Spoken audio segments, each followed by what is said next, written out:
During the 13 months after General Robert E. Lee took command on the first day of June 1862, the Army of Northern Virginia compiled a record of battlefield successes second to none in the annals of American military history. The names of victories at the 7 Days, Cedar Mountain, Second Manassas, Fredericksburg, and Chancellorsville now adorned Southern battle flags. This is even as it can plausibly said that Antietam, Sharpsburg, where the Army fought a federal force twice its size to a standstill, might have been the rebels' most impressive fight. By the summer of 1863, the Army of Northern Virginia, characterized by its very democratic equality, in one Georgia soldier's words, represented the aspirations of not only its seemingly invincible commander and the fighting men in the ranks, but also the infant Southern nation. These Confederate successes stemmed from Lee's aggressive and skillful employment of the Army's most highly efficient combat unit, the brigade.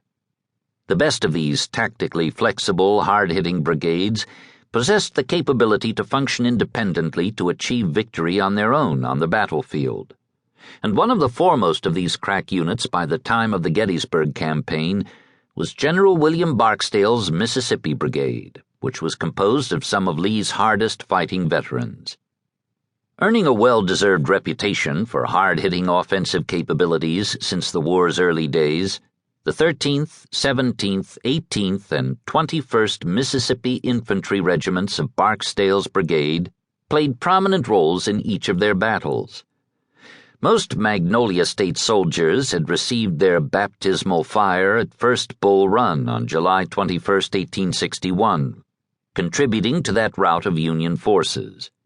Then, barely 3 months later, at Ball's Bluff, the Mississippi rebels reaped a one-sided success with a fierce bayonet charge that annihilated a sizable task force under a close friend of President Abraham Lincoln, Colonel Edward D. Baker, who had made the fatal mistake of crossing the Potomac from Maryland to Virginia on a bloody October 21, 1861. Lincoln had named his son Edward Baker Lincoln in his friend's honor. Having introduced President-elect Lincoln during his inaugural address, the handsome gentlemanly Baker, a U.S. Senator from Oregon, whose political ambitions and flowery quotations of classical poetry were limitless, led his men recklessly into a Confederate trap. He was killed when a Mississippi bullet tore through his brain just before the rebels' bayonet charge literally drove the Yankees off the 100-foot-high river bluff and into the Potomac.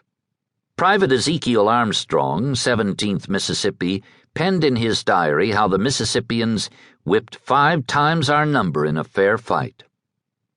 With early successes like these, Barksdale's Mississippi Brigade early became the pride of the Magnolia State and well known across the Confederacy.